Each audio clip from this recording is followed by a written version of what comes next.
Kashi news channel, सच है तो बोलेगा। वाराणसी के काशी हिंदू विश्वविद्यालय के शताब्दी कृषि प्रेक्षागृह कृषि विज्ञान संस्थान के सभागार में रिसर्च पेपर प्रकाशन पर एक कार्यशाला का आयोजन किया गया। कार्यक्रम का शुभारंभ मालवीय जी की मूर्ति पर पुष्पांजलि अर्पित कर किया गया। कार्यशाला का थीम था how to publish identify the potential of specific feature which is new to the India, जिसमें गुणवत्तापूर्ण रिसर्च पेपर तैयार करने और प्रकाशन की प्रक्रिया पर चर्चा हुई। कार्यशाला में बताया गया कि 2023 में भारत में शुरू हुए एक 200 साल पुराने जर्मन प्रकाशक के सहयोग से शोधकर्ताओं को उच्च गुणवत्ता वाले रिसर्च पेपर प्रकाशित करने के लिए मार्गदर्शन प्रदान किया गया। विशेषज्ञों ने 2 प्रमुख पहलुओं पर जोर दिया। पहला, रिसर्च पेपर की गुणवत्ता और दूसरा, प्रकाशक के साथ सहयोग स्थापित करने की प्रक्रिया। वक्ताओं ने बताया कि गुणवत्तापूर्ण रिसर्च पेपर में शीर्षक, उद्देश्य और निष्कर्षों के बीच सामंजस्य होना चाहिए। पेपर का शीर्षक और उद्देश्य उसकी अंतिम निष्कर्षों से मेल खाना चाहिए, अन्यथा प्रकाशक पेपर को अस्वीकार कर सकते हैं। इसके अलावा शोधकर्ताओं को यह पहचानना होगा कि वे किस जर्नल में अपना पेपर प्रकाशित करना चाहते हैं, क्योंकि प्रत्येक जर्नल का प्रारूप, लेखन शैली, सार, परिचय, शोध पद्धति और तालिकाओं, ग्राफों की प्रस्तुति का तरीका अलग होता है। कार्यशाला में यह भी बताया गया कि एक प्रभावी सार में 3 प्रमुख बिंदुओं का संक्षिप्त विवरण होना चाहिए। वर्तमान में विषय पर किया गया कार्य, शोधकर्ता का योगदान और साहित्य में नया क्या जोड़ा जा रहा है। इन बिंदुओं के अभाव में पेपर के अस्वीकार होने की संभावना बढ़ जाती है। शोधकर्ताओं को सलाह दी गई कि वे शुरू से ही जर्नल के प्रारूप के अनुसार पेपर डिजाइन करें ताकि स्वीकृति की संभावना बढ़े। ये जो कार्यशाला है, ये इसका जो थीम है वो हाउ टू पब्लिश और identify the potential of a specific publisher which is new to the India, जिसको हम लोग ब्रिल कहते हैं। 2023 में वो इंडिया में आए हैं। जर्मनी के पब्लिशर हैं, जबकि ये 200 साल पुराने पब्लिशर हैं।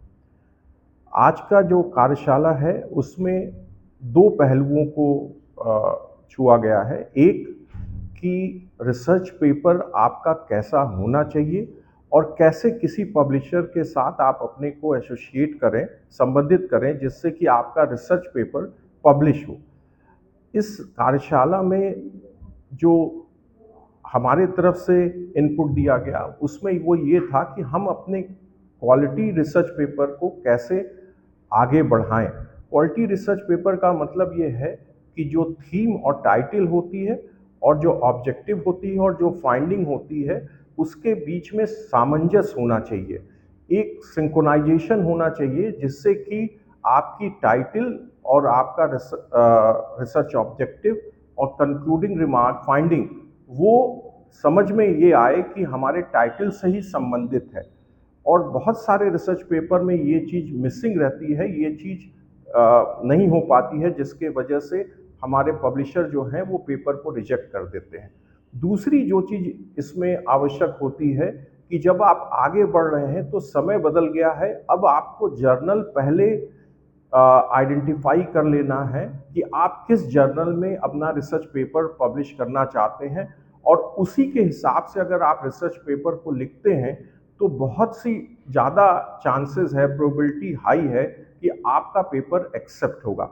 उसका कारण यह है कि हर जर्नल की फॉर्मेटिंग अलग है, हर जर्नल का लिखने का पैटर्न अलग है। एब्स्ट्रैक्ट कैसे लिखा जाता है, इंट्रोडक्शन कैसे लिखा जाता है, रिसर्च मेथोडोलॉजी क्या होती है, वेरिएबल कैसे लिखा जाता है, कैसे टेबल और ग्राफ को प्रेजेंट किया जाता है, ये सारे जर्नल्स के अलग होते हैं। पूर्वांचल की खबरों से जुड़े रहने के लिए आज ही सब्सक्राइब करें हमारा YouTube चैनल डनकाशी, और हाँ, लेटेस्ट अपडेट्स के लिए बेल आइकन को प्रेस करना ना भूलें। और आपके पास है कोई जानकारी या है कोई सूचना तो हमारे दिए गए नंबर पर आप हमसे संपर्क कर सकते हैं।